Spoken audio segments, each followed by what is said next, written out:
الحمد للہ وکفا وسلام علی عبادہ الذین اصطفیٰ اما بعد۔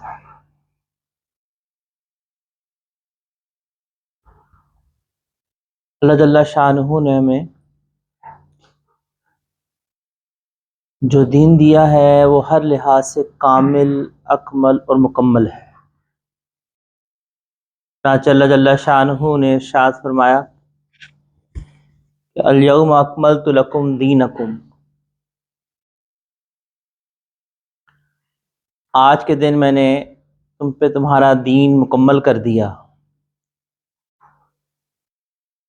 تو اسلام ایک مکمل ضابطہ حیات ہے اور مکمل دین ہے۔ شعار حقیقی اللہ کی ذات ہے، اور اللہ نے شریعت پر چلنے کے طریقے کو نبی اکرم علیہ الصلاۃ و تسلیمات کی زبان اقدس سے بیان فرمایا۔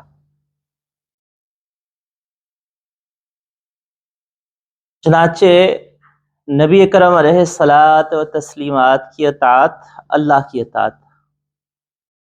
من یطع رسول فقد اطاع اللہ، جس نے نبی اکرم علیہ الصلاۃ والسلام کی اطاعت کی اس نے اللہ کی اطاعت کی۔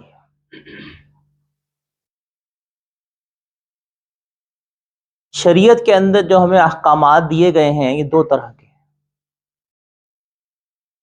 ایک وہ احکامات ہیں کہ جو بالکل واضح ہیں، جس کے اندر کسی قسم کا کوئی ابہام نہیں ہے۔ مثلا اللہ نے ارشاد فرمایا لا تقربوا الزنا، زنا کے قریب نہ جاؤ، زنا کو حرام کیا۔ جھوٹ بولنے سے منع فرمایا۔ کسی مسلمان کا یا کسی جاندار کا قتل کرنا، جان قتل کرنا شریعت نے ممنوع قرار دیا گیا۔ شریعت کے یہ وہ احکام ہیں جو بالکل واضح ہیں۔ کسی مسلمان کو بغیر کسی حق کے جان بوجھ کے قتل کر دینا گناہ کبیرہ کہا گیا۔ شریعت کے جو اس قسم کے احکامات ہوتے ہیں یہ وہ بنیادی احکامات ہوتے ہیں کہ جن میں ہمیں یا عام انسان کو یا ایک عام امتی کو غور و فکر کرنے کے لیے کوئی خاص ضرورت نہیں ہوتی ہے۔ ایک وہ شخص جو قرآن کریم کا ترجمہ دیکھتا ہے، احادیث مبارکہ کو دیکھتا ہے، وہ بھی بڑے آرام سے سمجھ سکتا ہے کہ ہاں جھوٹ بولنا حرام ہے، زنا کرنا حرام ہے۔ البتہ بعض احکامات شریعت کے اندر ہی، قرآن میں، احادیث مبارکہ کے اندر ایسے دیے گئے ہیں کہ جن میں صرف ترجمے سے واقفیت کافی نہیں ہوتی۔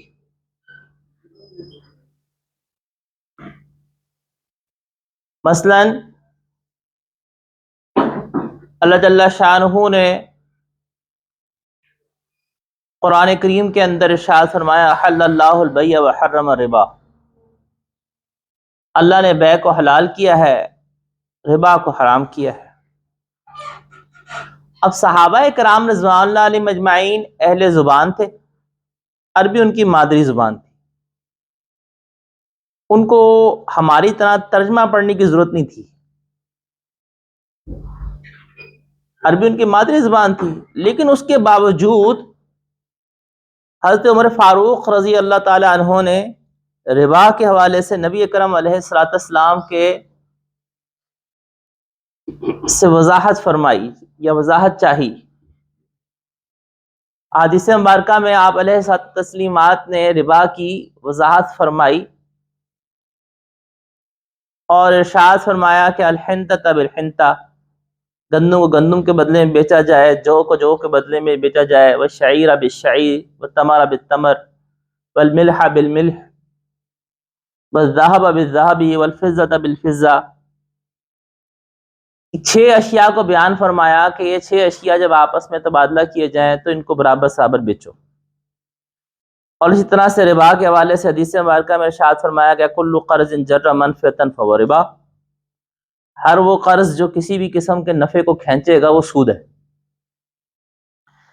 لیکن جب آپ علیہ الصلوۃ تسلیمات نے یہ 6 اشیاء کو بیان فرمایا کہ جب 6 اشیاء کا تبادلہ کیا جائے، گندم کا گندم کے ساتھ، جو کا جو کے ساتھ، نمک کا نمک کے ساتھ، کھجور کا کھجور کے ساتھ، سونے کا سونے کے ساتھ، چاندی کا چاندی کے ساتھ، تو باوجود اس کے کہ صحابہ کرام رضوان اللہ علیہم اجمعین اہل زبان تھے، اور آپ علیہ الصلوۃ تسلیمات نے قرآن کریم کی اس آیت کی وضاحت میں حدیث مبارکہ ارشاد فرما دی، مگر پھر بھی صحابہ کرام رضوان اللہ علیہم اجمعین کو یہ واضح نہ ہو سکا کہ اس کا کیا مراد تھی۔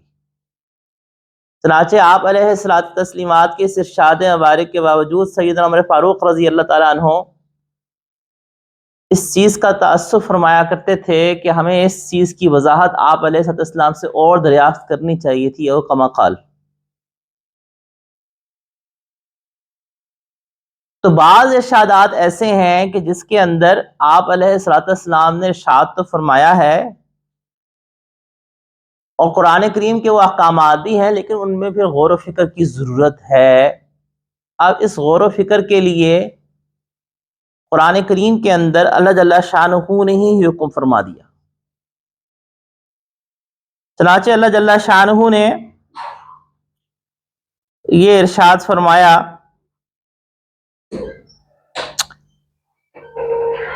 کہ اذا جاءہم امر من الامن او الخوف، کہ جس وقت کوئی ایسا معاملہ پیش آتا ہے جو امن میں سے ہے یا خوف میں سے ہے، اذاعوا بہ ولو ردوه الى الرسول والى اولي الامر منهم لعلمه الذين يستنبطونه منهم، سورہ نساء آیت نمبر 83۔ اللہ نے ارشاد فرمایا کہ جس وقت کوئی معاملہ ایسا پیش آتا ہے کہ جو امن یا خوف کی کوئی بات ہے،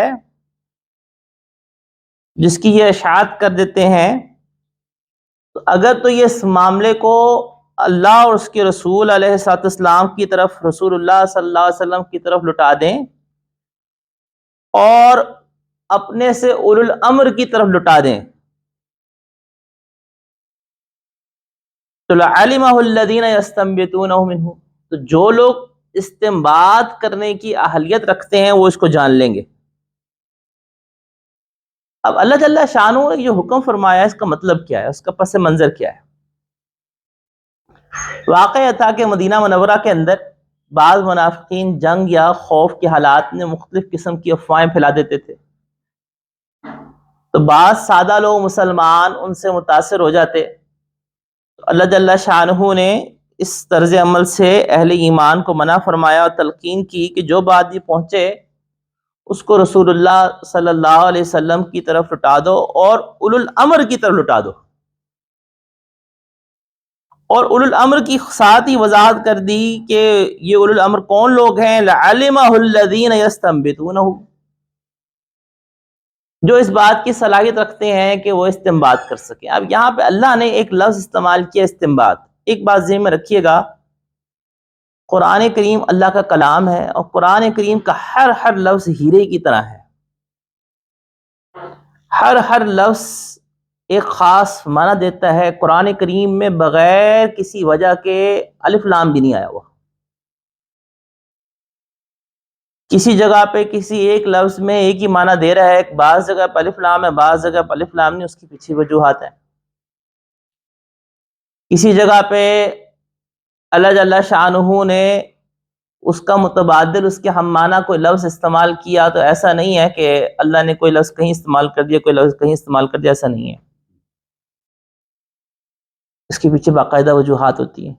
یہاں پر بھی ایک طالب علمانہ سوال پیدا ہوتا ہے کہ اللہ آپ نے یہاں پہ خاص لفظ استعمال کیا، استنباط۔ استنباط کسے کہتے ہیں؟ عربی زبان میں استنباط کہتے ہیں کہ جہاں پانی ہو اس پانی کی تلاش کی جائے،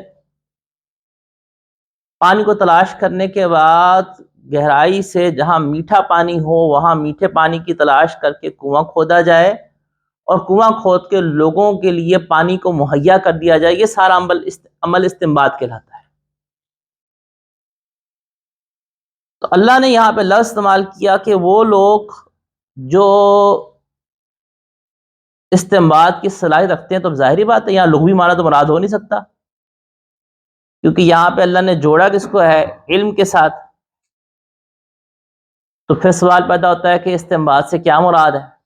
استنباط سے مراد یہ ہے کہ وہ لوگ جو اس بات کی صلاحیت رکھتے ہیں کہ قرآن کریم کی جو نصوص ہیں، جو احکامات ہیں، ان کے اندر غور و فکر کر کے اس میں سے وہ علت نکالنے کی صلاحیت رکھتے ہیں، بالکل اسی طرح جس طرح سے وہ شخص جو پانی کی تلاش میں انتہائی مہارت رکھتا ہے، بہت تجربہ کار ہے، جو زمین کے پاس جا کے اندازہ کر لیتا ہے کہ یہاں میٹھا پانی ملے گا، اور پھر وہاں کھدائی کی جاتی ہے تو پانی بھی نکل آتا ہے، اور لوگ جب ایک پانی نکل آتا ہے تو لوگ اس پانی سے نفع حاصل کرتے رہتے ہیں۔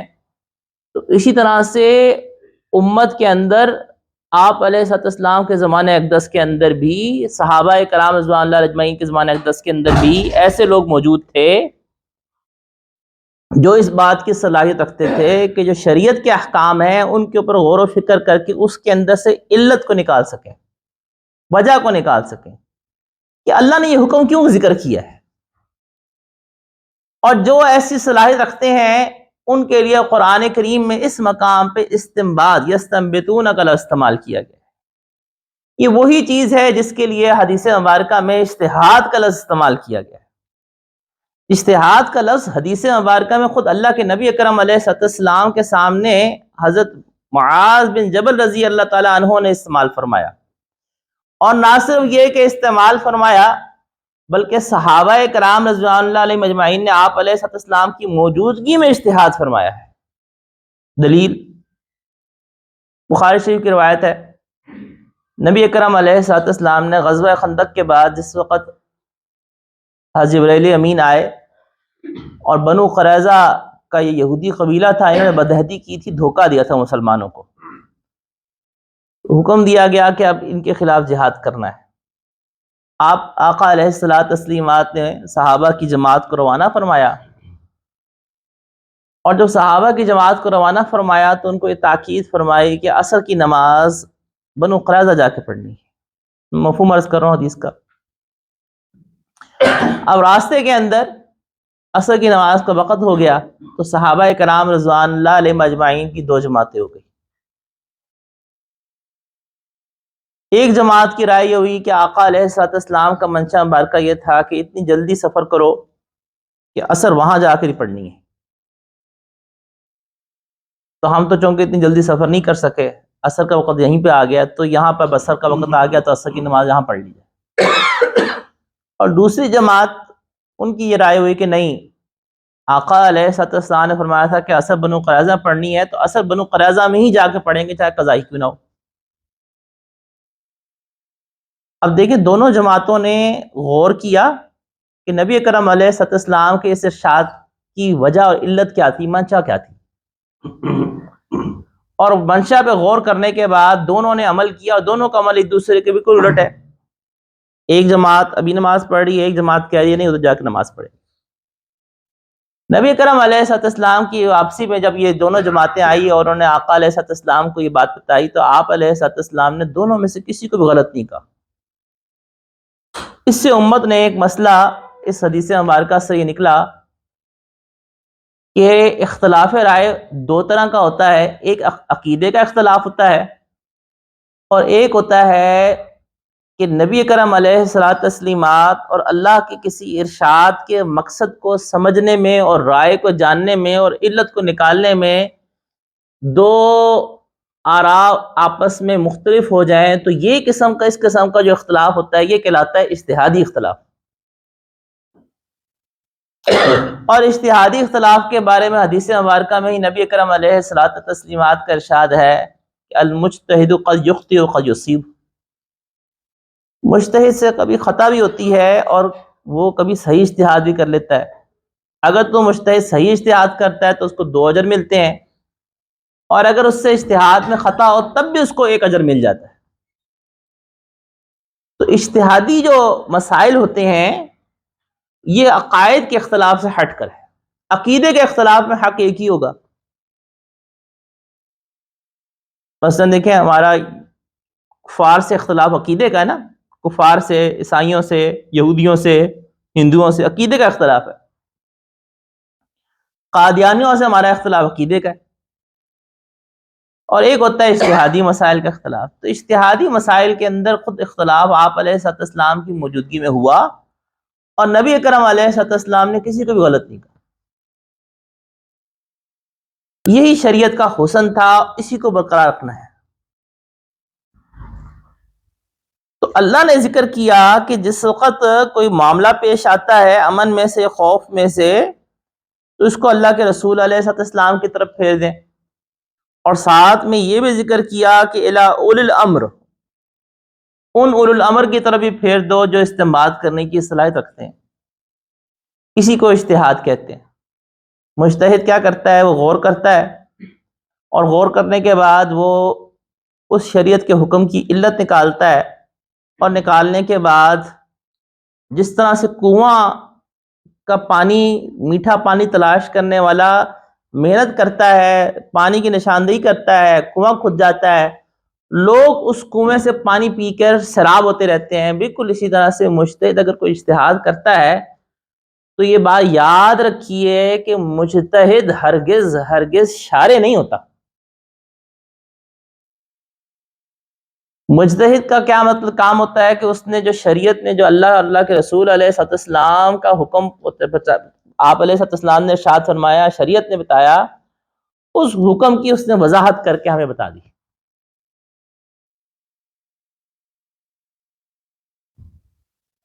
اسی لیے کہا جاتا ہے کہ الاجتہاد مظہر، اجتہاد ظاہر کرنے کا نام ہے، اجتہاد مسئلہ ثابت کرنے اور مسئلہ بنانے کا نام نہیں ہے. مسئلہ تو اللہ کے رسول علیہ الصلوۃ والسلام بتا کے چلے گئے، اس کو اپلائی کرنے کا نام اجتہاد. چنانچہ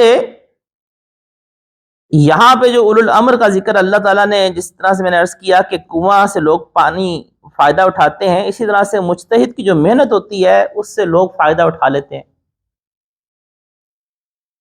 اب یہ جو اولو الامر ہے، اسی کی مزید وضاحت دیکھیں قرآن کا بعض کی تفسیر کرتا ہے. اللہ تعالیٰ نے سورہ نساء ہی کی آیت نمبر 59 میں یہ ارشاد فرمایا ہے، یا ایھا الذین آمنوا اطیعوا اللہ و اطیعوا الرسول، اے لوگو جو ایمان لائے ہو اللہ کی اطاعت کرو، اور اطیعوا الرسول، اللہ کے رسول علیہ الصلوۃ والسلام کی اطاعت کرو، وَأُولِي الْأَمْرِ مِنْکُمْ آیت نمبر 59، اور اولو الامر کی اطاعت کرو. اب یہاں پہ پھر سوال پیدا ہوتا ہے کہ یہاں پر یہی اولو الامر دوبارہ آ گیا، چونکہ سورہ نساء کی اس آیت کے اندر جو میں نے پہلے بیان کی، اس کے اندر وضاحت کی گئی ہوئی ہے کہ لَعَلِمَهُ الَّذِينَ يَسْتَنبِطُونَهُ کہ اولو الامر سے مراد وہ ہیں جو استنباط، اجتہاد کی صلاحیت رکھتے ہیں. اسی لیے صحابہ کرام رضوان اللہ علیہم اجمعین کی ایک بڑی جماعت نے اس آیت مبارکہ میں بھی اولو الامر سے مراد فقہاء اور مجتہدین مراد لیے. چنانچہ حضرت جابر بن عبداللہ رضی اللہ تعالیٰ عنہ، حضرت عبداللہ ابن عباس رضی اللہ تعالیٰ عنہما، ان کے شاگرد حضرت مجاہد رحمۃ اللہ علیہ، حضرت عطا بن ابی رباح رحمۃ اللہ علیہ، حضرت حسن بصری رحمۃ اللہ علیہ، بہت سارے تابعین اور صحابہ کرام رضوان اللہ علیہ مجمعین نے اس آیت میں اولو الامر سے مراد مجتہدین فقہا لیے کہ اللہ کی اطاعت کرو، اللہ کے رسول کی اطاعت کرو. اولو الامر سے مراد مجتہدین ہیں. امام راضی رحمۃ اللہ علیہ،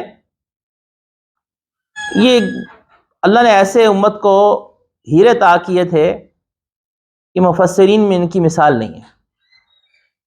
یہ اپنی تفسیر میں ان کی عادت ہوتی ہے، سوال خود کھڑا کرتے ہیں پھر جواب دیتے ہیں. تو انہوں نے اس آیت مبارکہ کی تفسیر کے اندر یہ سوال کھڑا کیا کہ اگر اس سے ہم صرف مجتہدین و فقہاء مراد لے لیں تو پھر حکام کہاں گئے؟ پھر حاکم کی اطاعت کا بھی تو شریعت نے حکم دیا ہے، امیر کی اطاعت کا بھی تو شریعت نے حکم دیا حدیث مبارکہ میں. اور بعض صحابہ اکرام رضوان اللہ علیہ اجمعین نے اس میں اولو الامر سے مراد حکام بھی مراد لیے.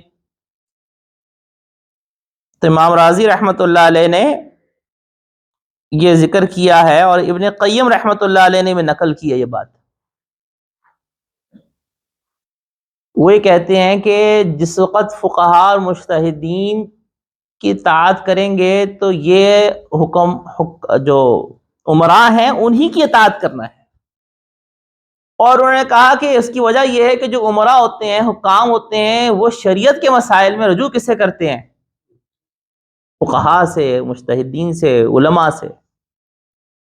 تو چونکہ وہ بھی انہی کے پاس آتے ہیں، تو مطلب کیا ہوا اس اطاعت کرنے کا کہ وہ احکام جو کہ شریعت کے اندر ذکر کیے گئے ہیں مگر شریعت نے اس میں ایک درجے کا ابہام رکھا ہے، تو اس کی وضاحت کے لیے تم فقہاء سے، علماء سے رجوع کر لو. یہ بات ذہن میں رکھیے گا کہ شریعت کے وہ احکام جو بالکل واضح ہیں ان میں کسی مجتہد کا اجتہاد کی ضرورت ہی نہیں ہے. علامہ عبد الغنی نابلسی، اسی طرح سے شاہ ولی اللہ رحمۃ اللہ علیہ نے اس کو وضاحت سے لکھا ہوا ہے. امام غزالی رحمۃ اللہ علیہ نے بھی لکھا کہ جو مسائل شریعت میں بالکل واضح ہیں جیسے زنا کا حرام ہونا، سود کا حرام ہونا، تو اس کی حرمت میں کوئی مجتہد اجتہاد نہیں کرے گا کیونکہ شریعت میں بالکل واضح بیان کر دیا گیا. اجتہاد تو ان احکامات میں ہوگا، ان مسائل میں ہوگا جو اللہ نے قرآن میں ذکر کیے ہیں، احادیث مبارکہ میں آپ علیہ السلام نے ذکر فرمائے ہیں، لیکن اس کی مزید وضاحت چاہیے. تو مزید وضاحت کے لیے ظاہری بات ہے کہ ہمیں سب سے پہلے تو دیکھنا پڑے گا کہ خود صحابہ کرام رضوان اللہ علیہ مجمعین نے ان سے کیا سمجھا. چنانچہ صحابہ کرام رضوان اللہ علیہ مجمعین کے اندر بھی دو طرح کے بنیادی گروپ تھے، دو بنیادی جماعتیں تھیں. ایک وہ جماعت تھی جو مجتہد صحابہ کہلاتے تھے، اور دوسری وہ جماعت تھی جو مجتہد صحابہ نہیں تھے. تو جو مجتہد صحابہ ہوتے تھے، غیر مجتہد صحابہ ان سے مسئلہ پوچھ لیا کرتے تھے اور عمل کر لیا کرتے تھے. مثلا حضرت معاذ بن جبل رضی اللہ تعالیٰ عنہ، ام المومنین سیدہ عائشہ صدیقہ رضی اللہ تعالیٰ عنہ، حضرت عبداللہ بن مسعود رضی اللہ تعالیٰ عنہ، عبداللہ بن عباس رضی اللہ تعالیٰ عنہما، یہ سارے مجتہد صحابہ ہیں. زید بن ثابت رضی اللہ تعالیٰ عنہ. ابھی کچھ ایک دو واقعات احادیث مبارکہ سے میں عرض بھی کرتا ہوں.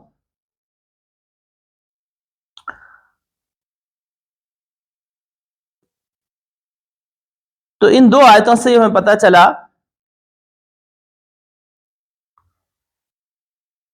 کہ اللہ جل شانہ نے دین کے ان مسائل کے اندر ایک امت کے اندر طبقہ ایسا ہونا چاہیے کہ جو اس بات کی صلاحیت رکھتا ہو کہ وہ اجتہاد کرے اور دوسروں کو بتائے. چنانچہ سورہ توبہ میں اللہ جل شانہ کا ارشاد ہے کہ جس وقت جہاد کا موقع آ جائے تو جہاد کے موقع پہ بھی اللہ جل شانہ نے ارشاد فرمایا کہ فلولا نفر من کل فرقۃ، ایسا کیوں نہ ہو گیا کہ ہر جماعت میں سے ایک گروہ ایسا ہو نکلے، طائفۃ لیتفقہوا فی الدین، ایک گروہ ایسا ہو، ایک طائفہ ایسا ہو، لیتفقہوا فی الدین، دین میں سمجھ بوجھ حاصل کرے. اور جب وہ دین میں سمجھ بوجھ حاصل کرے تو پھر یہ کیا کرے کام، وَلِيُنذِرُوا قَوْمَهُمْ، ان کا کام ہے دوسروں کو ڈرانا، دوسروں کو آگاہ کرنا. تو گویا کہ ایک جماعت وہ اپنے آپ کو پورا مختص کر دے دین کے احکامات کو سیکھنے کے لیے، اور باقی سب لوگ تو نہیں کر سکتے.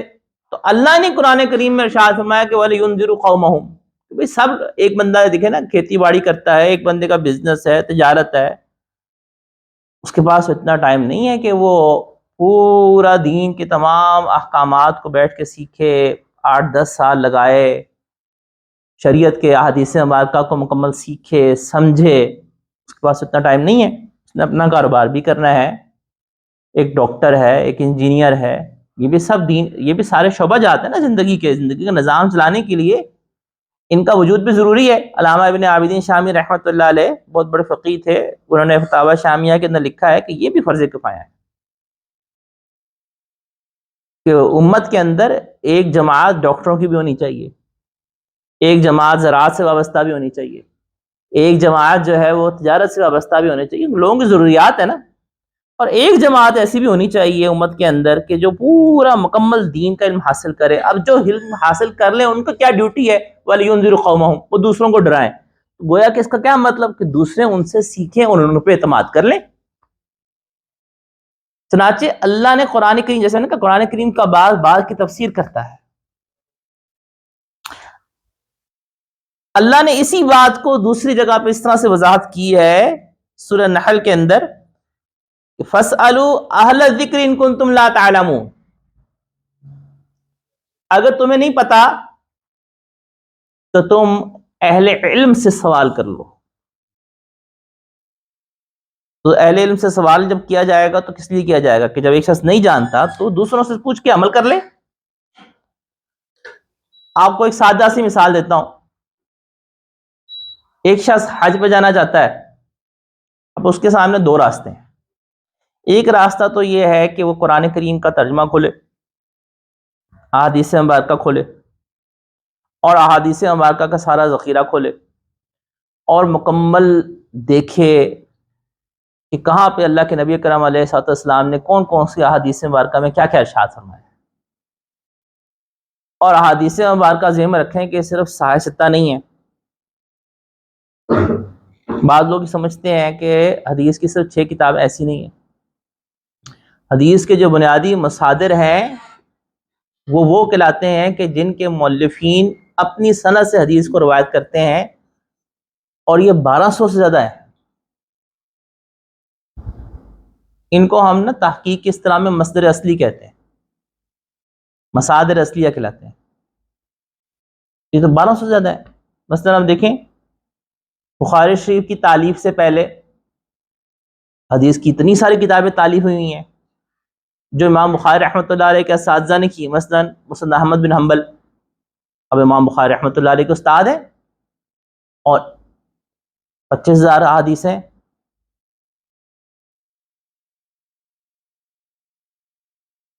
20-25 جلدوں کے اندر چھپی ہوئی ہے. 50 جلدوں کا نسخہ بھی آیا ہوا ہے، وہ تحقیق کے ساتھ طویل ہو گیا.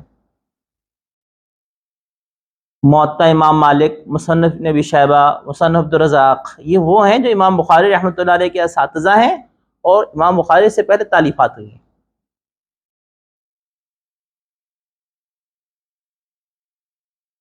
تو اللہ تعالیٰ نے یہ ارشاد فرمایا کہ فَاسْأَلُوا أَهْلَ الذِّكْرِ إِن كُنتُمْ لَا تَعْلَمُونَ، کہ تم اہل علم سے پوچھو اگر تم جانتے نہیں. تو میں نے عرض کیا کہ ایک طریقہ یہ تھا کہ جو شخص حج کر رہا ہے وہ سارا ذخیرہ حدیث کو دیکھے، ساری احادیث مبارکہ کو دیکھے، پھر اس کے بعد یہ بھی دیکھے کہ اس میں سے کون سی حدیث منسوخ ہے کون سی نہیں. پھر حدیث کو جب دیکھے گا تو بہت سارے ایسے الفاظ بھی آئیں گے اس کو سمجھ میں نہیں آئیں گے کہ اس کا مطلب کیا ہے. کیونکہ میں نے کہا کہ جب صحابہ کرام رضوان اللہ اجمعین باوجود اس کے کہ وہ اہل زبان تھے، عربی ان کی مادری زبان تھی، ان کو بھی دیگر صحابہ سے پوچھنا پڑتا تھا کہ اس حدیث کا کیا مقصد ہے، اس سے آپ علیہ الصلوۃ والسلام کے ارشاد کا کیا مطلب تھا. تو جب ان کو پوچھنا پڑتا تھا تو یقیناً ہمیں بھی پھر دیکھنا پڑے گا کہ بھی دیگر صحابہ نے اس کے بارے میں کہا، پھر اقوال صحابہ بھی دیکھنے پڑیں گے. پھر یہ بھی دیکھنا پڑے گا کہ کس پر اجماع ہوا کس پر اجماع نہیں ہوا. تو ایک تو طریقہ یہ ہے، اور ایک بڑا آسان طریقہ پکائی روٹی کھانے کا بھی ہے کہ وہ کسی اچھے مستند عالم کے پاس جائے، وہ کہے مولانا صاحب میں نے حج پہ جانا ہے، مجھے طریقہ سمجھا دیں کہ حج پہ جانا کس طرح سے. وہ کہے اچھا جناب آپ نے احرام باندھنا ہے، احرام باندھ کے آپ نے اسی طرح سے غسل کرنا ہے، پہلے احرام باندھنا ہے، 2 رکعت نفل پڑھنے ہیں، یہ نیت کرنی ہے، پھر سارا طریقہ A to Z ساری ٹریننگ دے دے اس کو بتا دے. وہ جا کے حج کرائے، اس کا حج ٹھیک ہے؟ کسی کو شک تو نہیں؟ ٹھیک ہے نا؟ ایک شخص نے زکوٰۃ دینی تھی. اب ایک طریقہ تو اس کے پاس یہی تھا کہ وہ سارا ذخیرہ حدیث کو دیکھے. ایک بات ذہن میں رکھیے کہ میں اللہ استعمال کا سارا ذخیرہ حدیث، وہ کیوں؟ حدیث مبارکہ پر عمل کرنے کے لیے ایک بات اپنے پلے باندھ لیں کہ کبھی کسی ایک حدیث کو نہیں دیکھا جاتا. اس موضوع پہ جتنی بھی روایات ہوتی ہیں سب کو دیکھا جاتا ہے. اگر آپ کسی ایک ہی حدیث کو دیکھ لیں گے تو کیا ہوگا؟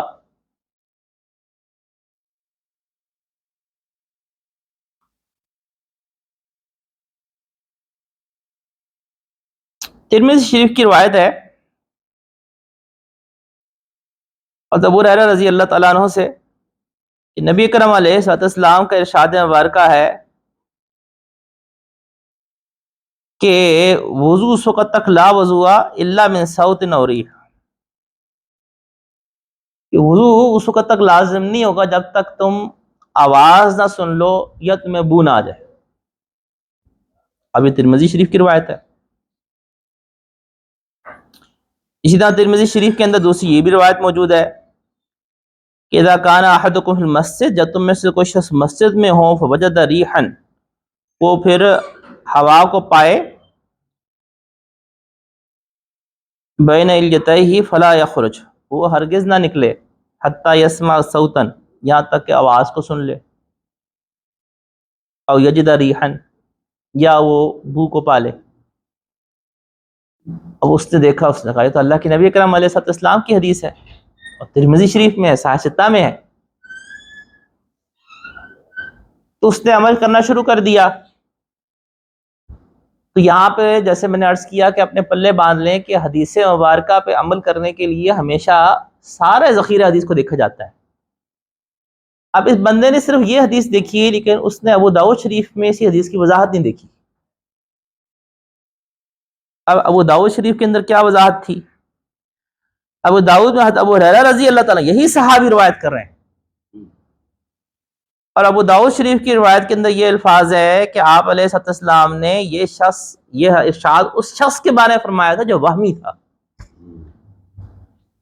بعض لوگوں تو ان کو شک ہوتا رہتا ہے، تو جو شخص شک تھا نا، وہمی مزاج کا تھا، اس کے بارے میں آقا علیہ الصلوۃ والسلام نے ارشاد فرمایا تھا. اس کی دلیل کیا ہے؟ ابو داؤد میں ہے، حضرت ابو ہریرہ رضی اللہ تعالیٰ روایت فرماتے ہیں کہ اذا کان احدکم فی الصلاۃ، جب تم میں سے کوئی شخص نماز میں ہو اور فوجد حرکتا فی دبرہ، پھر اس کو کوئی حرکت پخانے کے مقام پر محسوس ہو اور اس کو شک پڑ جائے کہ میرا وضو ٹوٹا یا نہیں ٹوٹا، فاشکل علیہ، اب وہ تذبذب میں ہے، ٹوٹا یا نہیں ٹوٹا. شک جس طرح سے انسان کو ہوتا ہے، وہمی آدمی ہوتے ہیں نا جیسے، تو ان کو بعد پہ شک ہوتا ہے. تو اس کے بارے میں آپ علیہ الصلوۃ والسلام نے ارشاد فرمایا تھا کہ فلا ینصرف، وہ نہ لوٹے یہاں تک کہ وہ حتی یسمع صوتا، یہاں تک کہ وہ آواز کو سن لے. تو یہ گویا کہ ارشاد اس وہمی شخص کے بارے میں تھا جس کو شک کا مریض تھا، یہ ہر ایک کے بارے میں نہیں تھا. اب اس نے گویا کہ ایک حدیث کو تو دیکھا، اس نے ذخیرہ حدیث میں باقی حدیث کو نہیں دیکھا. تو حدیث مبارکہ دین کا ماخذ ہے، قرآن دین کا ماخذ ہے، لیکن حدیث مبارکہ میں صرف ایک حدیث کو نہیں دیکھنا، پورے ذخیرہ حدیث کو دیکھنا ہے. اور پورے ذخیرہ حدیث کے اندر بھی شرط یہ ہے کہ یہ بھی ساتھ دیکھنا پڑے گا کہ کہیں حدیث منسوخ تو نہیں. اور پھر جیسے میں نے بھی شروع میں آپ کو حدیث ربا کے بارے میں بیان کی کہ اللہ کے نبی کرم علیہ الصلوۃ والسلام کا ارشاد ہے اور سنداً صحیح روایت ہے، لیکن حضرت عمر فاروق رضی اللہ تعالیٰ نے فرمایا کہ ہمیں اس کی وضاحت نہیں ہو پا رہی. تو پھر صحابہ جو مجتہد تھے انہوں نے اجتہاد کیا.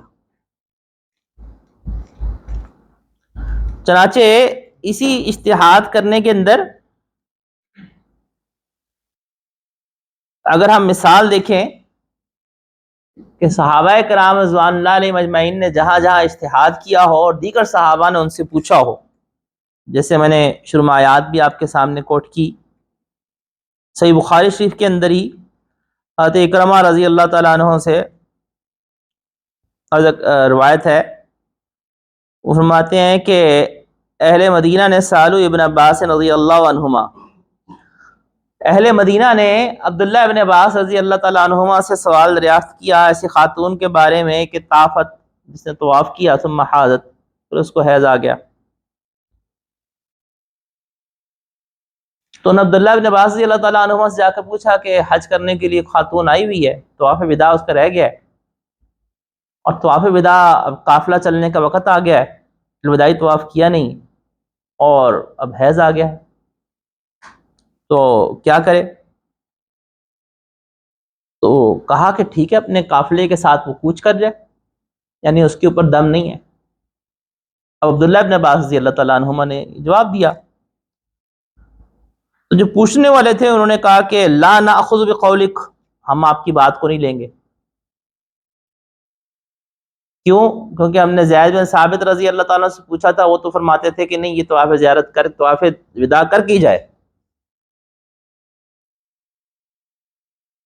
تو ہم تو حضرت زید بن ثابت رضی اللہ تعالیٰ عنہ کے فتوے پہ عمل کریں گے. اب میں نے کہا کہ یہ مجتہد صحابہ ہیں، تو جو غیر مجتہد صحابہ ہوتے تھے وہ مجتہد صحابہ سے پوچھ کر عمل کیا کرتے تھے. اور جب عمل کیا کرتے تھے تو دیکھیں یہ حدیث مبارکہ بخاری شریف کی، اور یہ اس بات کی دلیل ہے کہ جب کسی ایک کو فالو کریں گے نا، پھر کسی ایک کو ہی فالو کریں گے. یوں نہیں کریں گے کبھی ادھر لے لیا کبھی ادھر لے لیا، اس سے کیا نقصان پیش آئے گا؟ بظاہر تو دیکھیں یہ بڑی اچھی چیز ہے کہ کوئی بات کہیں سے لے لی جائے، کوئی بات کہیں سے لے لی جائے، اس میں حرج کی بات کیا ہے؟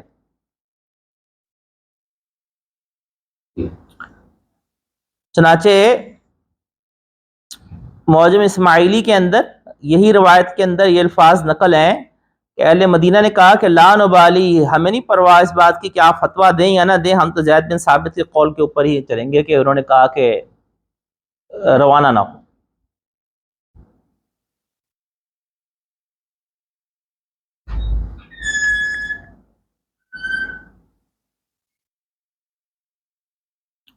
دوسری دلیل، یہ بھی صحیح بخاری شریف ہی کی روایت ہے. حضرت موسیٰ اشعری رضی اللہ تعالیٰ عنہ سے کچھ لوگوں نے ایک مسئلہ پوچھا،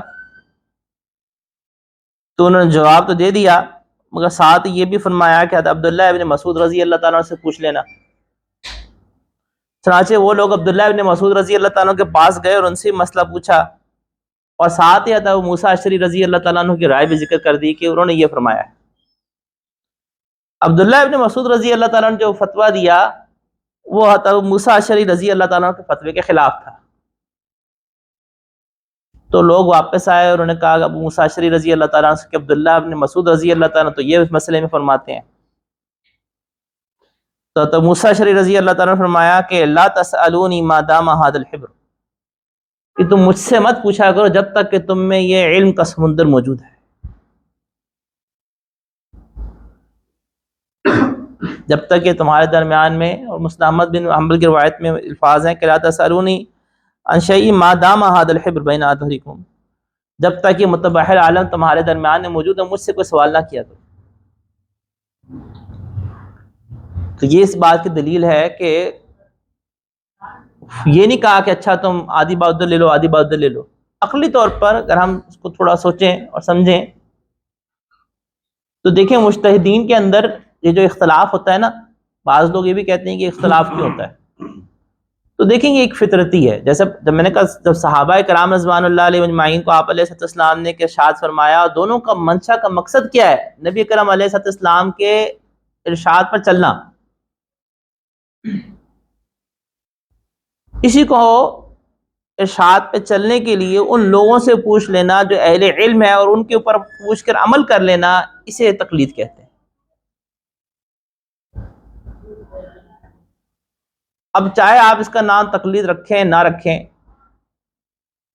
لیکن بات یہ ہے کہ اگر ہم شریعت کے اندر دیکھیں تو شریعت کے اندر قرآن کریم بھی تقلیداً جمع ہوا ہے. وہ کیسے؟ آپ کا اتنی بڑی بات. قرآن کریم کو تدوین جمع، ایک جلد میں جمع کرنے کی بات سب سے پہلے سیدنا عمر فاروق رضی اللہ تعالیٰ عنہ کے دل میں آئی. وہ سیدنا ابو بکر صدیق رضی اللہ تعالیٰ عنہ کے پاس گئے. سیدنا ابو بکر صدیق رضی اللہ تعالیٰ عنہ نے کہا کہ میں وہ کام نہیں کروں گا جو اللہ کے رسول علیہ السلام نے نہیں کیا. حضرت عمر فاروق رضی اللہ تعالیٰ عنہ نے بات کو بار بار دہراتے رہے، یہاں تک کہ سیدنا صدیق اکبر رضی اللہ تعالیٰ عنہ کو شرح صدر ہو گیا. اور جب شرح صدر ہو گیا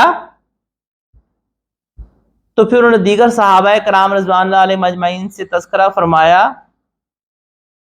اور ابتدا میں جس کسی کو اشکال بھی ہوا تو سب نے پھر موافقت کر لی سیدنا صدیق اکبر رضی اللہ تعالیٰ عنہ کی رائے کے، اور سب کی رائے ہو گئی. اسی تقلید کہتے ہیں کہ دوسری کی بات پر اس اعتماد کے اوپر عمل کر لینا کہ یہ صحیح کہہ رہا ہوگا. جیسے میں نے سادی سی مثال آپ کو حج کے جانے کی دی ایک بندے نے حج پہ جانا ہے تو اس نے امام صاحب سے طریقہ سمجھ لی، جا کے حج کر لیا۔ اب آپ دیکھیں آج کل مختلف ایپس آئی ہوئی ہیں، اچھی بات ہے، لوگ دین کا علم سے جڑتے ہیں تو کوئی بری بات تو نہیں ہے، لیکن یہ بات ذہن میں رکھنی چاہیے کہ حدیث صرف ایک دیکھ کر عمل نہیں کرنا، اس موضوع پہ ساری ذخیرہ حدیث کو دیکھنا ہے۔ اب یا تو یہ آپ کام کر لیں، اور ہر شخص کے پاس اتنا ٹائم نہیں ہے، اتنا وقت نہیں ہے، پھر وہ اس حکم پہ عمل کرے جو اللہ نے قرآن کریم میں کہا کہ فَاسْأَلُوا أَهْلَ الذِّكْرِ، تم اہل علم سے پوچھ لو ان کنتم لا تعلمون، اگر تمہیں نہیں علم۔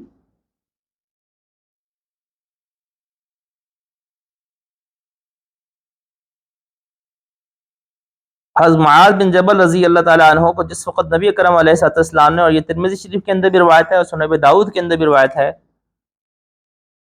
کہ جس وقت نبی اکرم علیہ الصلوۃ والسلام نے ان کو یمن کی طرف بھیجا، پوچھا کہ کیف تقضی، آپ کیسے فیصلہ کریں گے؟ قال اقضی بکتاب اللہ، میں اللہ کی کتاب کے ساتھ فیصلہ کروں گا۔ تو نبی اکرم علیہ الصلوۃ والسلام نے ان سے پوچھا فَإِن لَّمْ تَجِدْ فِي کتاب اللہ، اگر تم کوئی حکم کتاب اللہ میں نہ پاؤ تو کہا کہ فَبِسُنَّةِ رسول اللہ صلی اللہ علیہ وسلم، پھر میں آپ آقا علیہ الصلوۃ والسلام آپ کی سنت کے مطابق فیصلہ کروں گا۔ تو نبی کرم علیہ الصلوۃ والسلام نے دریافت کیا فَإِن لَّمْ تَجِدْ فِي سُنَّةِ رسول اللہ ولا فی کتاب اللہ، اگر تم کوئی مسئلہ نہ کتاب اللہ میں پاؤ نہ سنت رسول اللہ میں پاؤ، پھر تم کیا کرو گے؟ تو کہا کہ اجتہد برأیی، وکما قال، کہا کہ میں اپنی رائے کے ساتھ اجتہاد کروں گا۔ فضرب رسول اللہ صلی اللہ علیہ وسلم صدرہ فقال الحمد للہ الذی وفق رسول اللہ صلی اللہ علیہ وسلم لما یرضی رسول اللہ۔ آپ علیہ السلام نے شاباش دیتے ہوئے ان کے سینے پہ ہاتھ مارا اور کہا کہ تمام تعریفیں اس اللہ کے لیے ہیں کہ جس نے اللہ کے رسول کے قاصد کو اس چیز کی توفیق دی جس سے اللہ اس کے رسول راضی۔ اب یہ حدیث مبارکہ اس بات کی واضح دلیل ہے کہ بعض احکامات ایسے ہوں گے کہ جو شریعت کے اندر قرآن میں اور احادیث مبارکہ میں مذکور تو ہیں لیکن ہمیں مل نہیں رہے، کیونکہ اللہ نے قرآن کریم کے بارے میں ارشاد فرمایا کہ تبیان لکل شیء، اس میں ہر چیز کی وضاحت ہے، ہر چیز کو بیان کیا، لیکن قرآن کریم کے بہت سارے احکامات کی وضاحت کے لیے رسول اللہ صلی اللہ علیہ وسلم کے ارشادات کی ضرورت پڑی، کیونکہ آپ علیہ السلام کے اوپر قرآن نازل ہوا۔ اللہ نے قرآن کریم میں ارشاد فرمایا اقیموا الصلاۃ، نماز قائم کریں، کیسے قائم کرنی ہے اللہ کے رسول علیہ السلام نے بیان فرمایا، اور نبی کرم علیہ السلام کی بھی ارشادات مبارکہ میں بعض ایسے، جیسے میں نے شروع میں تفصیل سے عرض کیا، کہ جس کے معنی کے جاننے کے لیے ہمیں غور و فکر کرنا پڑے گا، اجتہاد کرنا پڑے گا، مجتہدین سے رجوع کرنا پڑے گا۔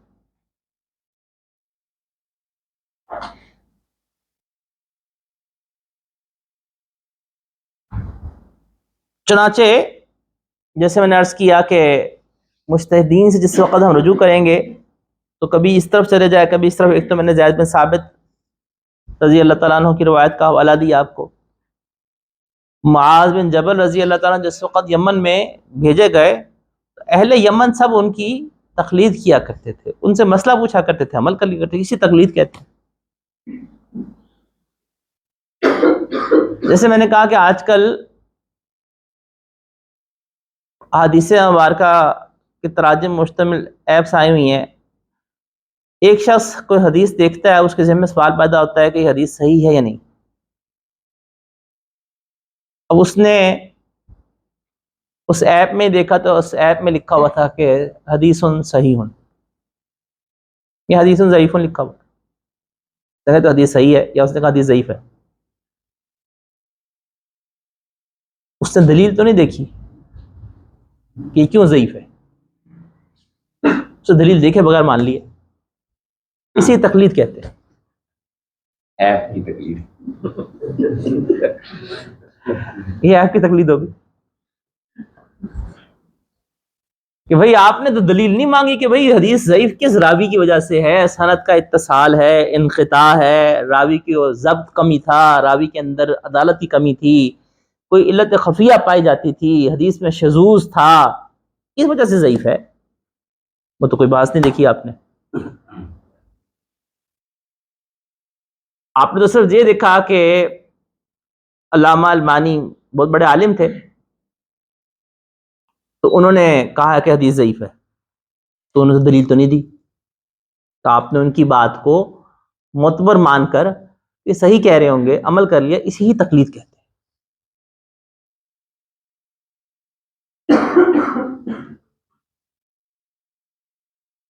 تقلید اچھی بات میں کی جائے تو اچھی ہے، اور بری بات میں کہ تقلید کی جائے تو بری۔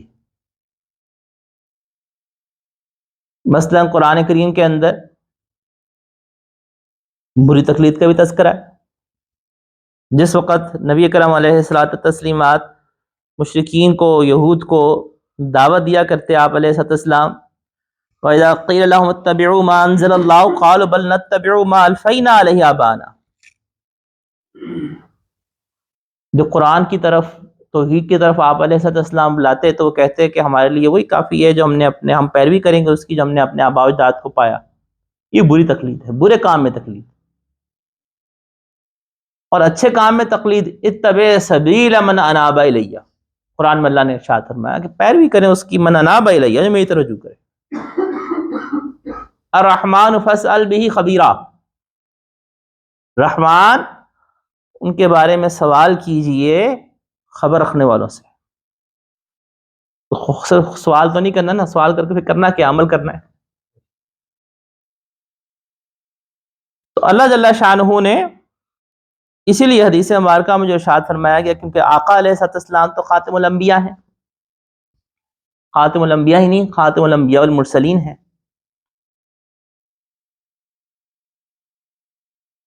اور علماء کو ورثۃ الانبیاء جو کہا گیا وہ کس لحاظ سے کہا گیا کہ انہوں نے اسی شریعت کی میراث کو لوگوں تک پہنچانا ہے۔ تو اللہ ہم سب کو دین کی سمجھ نصیب فرمائے، اور فقہاء سے، علماء سے پوچھ کے چلنے والا بنائے۔ ایک بات صرف مثال دے کے میں ختم کرتا ہوں، جیسے میں نے کہا کہ کبھی کسی کو فالو کر لیں، کبھی کسی کی بات کو لے لیں، تو اس میں خرابی کیا ہے؟ بڑی تو اچھی بات ہے، بظاہر تو بڑی اچھی بات نظر آ رہی ہے۔ دیکھیے امام شافعی رحمۃ اللہ علیہ مجتہد گزرے ہیں، اور امام حنیفہ رحمۃ اللہ علیہ مجتہد گزرے ہیں۔ امام شافعی رحمۃ اللہ علیہ کے نزدیک کسی خاتون کو اگر ہاتھ لگ جائے تو وضو ٹوٹ جاتا ہے، لیکن امام شافعی رحمۃ اللہ علیہ کے نزدیک ان کا اجتہاد یہ ہے کہ اگر خون نکلے تو وضو نہیں ٹوٹتا، اور امام حنیفہ رحمۃ اللہ علیہ کے نزدیک یہ ہے کہ خون نکلے تو وضو ٹوٹ جاتا ہے، مگر کسی خاتون کو اگر ہاتھ لگ جائے تو وضو نہیں ٹوٹتا۔ اب ایک شخص نے وضو کیا، وضو کرنے کے بعد گھر سے نکل رہا تھا، اس کی اماں نے آواز دی، میرے پاؤں میں درد ہو رہی ہے، پاؤں دبا دو۔ اس نے اماں جی کے پاؤں دبا دیے۔ اب پاؤں دبانے کے بعد نماز کے لیے مسجد گیا، جانے لگا تو راستے میں ٹھوکر لگی، خون نکل گیا، ٹائم کم تھا، جماعت کڑی ہو رہی تھی۔ اس نے کہا کہ یار آج یوں کرتے ہیں کہ فقہ شافعی پہ عمل کر لیتے ہیں۔ امام شافعی رحمۃ اللہ علیہ کے نزدیک خون نکلے وضو نہیں ٹوٹتا۔ وہ جا کے اللہ اکبر کہہ کے امام کے پیچھے کھڑا ہو گیا، نماز پڑھ لی۔ اب یہ واپس گھر آ گیا۔ اب اس کی نماز بالاتفاق نہیں ہوئی۔ وہ کیوں؟ امام شافعی رحمۃ اللہ علیہ کے نزدیک اس لیے نہیں ہوئی کہ خاتون کو ہاتھ لگا لیا، اور خاتون میں ان کے ہاں یہ قید نہیں کہ محرم ہو غیر محرم ہو، شہوت سے ہاتھ لگے غیر شہوت کے ہاتھ لگایا، کہتے ہیں والدہ کو بھی اگر ہاتھ لگایا تو ٹوٹ گیا وضو۔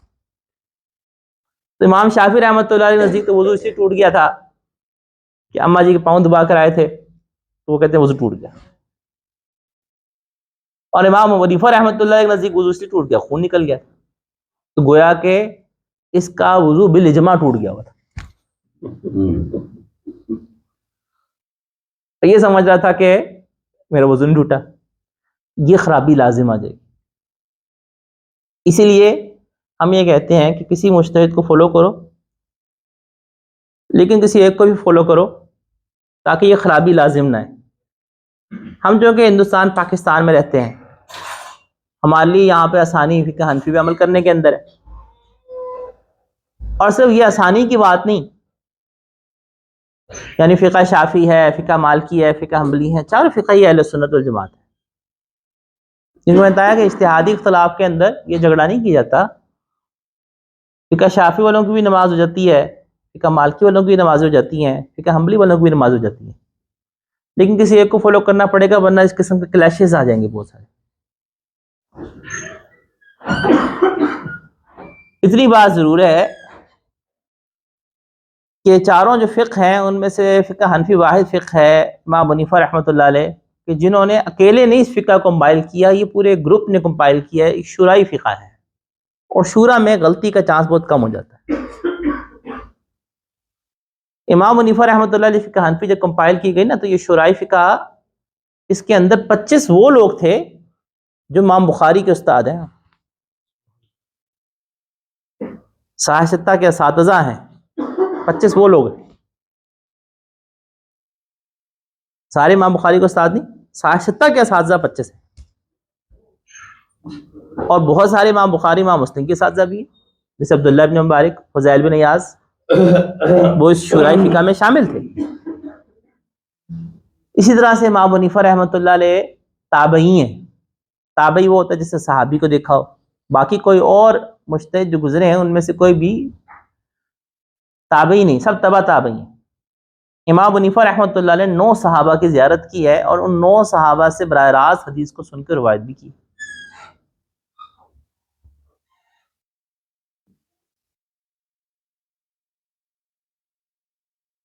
پھر امام حنیفہ رحمۃ اللہ نے جو احادیث مبارکہ روایت کی، وہ ان کے شاگردوں نے املا کر کے روایت کی. چنانچہ امام محمد رحمۃ اللہ علیہ کی کتاب الآثار، امام ابو یوسف رحمۃ اللہ علیہ کی کتاب الآثار، یہ حدیث کی کتابیں ہیں. یہ وہ احادیث مبارکہ ہیں کہ جو امام حنیفہ رحمۃ اللہ علیہ اپنی سند سے حدیث بیان کرتے ہیں، کیونکہ ان کے درمیان میں اللہ کے نبی علیہ السلام کے درمیان میں واسطے بہت کم ہیں. امام حنیفہ رحمۃ اللہ علیہ بعد میں آئے ہیں، امام حنیفہ رحمۃ اللہ علیہ کا زمانہ پہلے. امام حنیفہ رحمۃ اللہ علیہ وہ ہے کہ جن کے بارے میں حدیث میں براہ راست تو نہیں، بالواسطہ بشارت دی گئی. نبی کرم علیہ السلام نے سلمان فارسی رضی اللہ تعالیٰ عنہ کو مخاطب ہو کر فرمایا تھا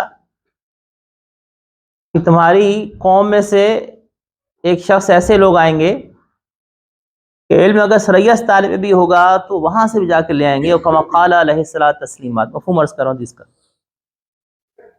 تو جتنے بھی ائمہ مجتہدین اس امت میں گزرے ہیں، ان میں سے صرف اور صرف امام حنیفہ رحمۃ اللہ علیہ فارسی النسل ہے، باقی کوئی فارسی النسل نہیں. تو یہ بشارت جو ہے وہ صرف امام جو حدیث مبارکہ میں ذکر کی گئی تھی وہ انہیں پہ پوری آئی. تو ہمارے ہندوستان پاکستان میں، اور پھر دوسری بات یہ بھی ہے کہ فقہ حنفی کی مسلمانوں میں اہل سنت میں سب سے زیادہ پریکٹسنگ ہے. بہرحال یہ ایک موضوع تھا ذرا علمی سا، کوشش میں نے کی ہے کہ اس کو آسان فہم کر کے آپ حضرات کی خدمت میں بیان کروں.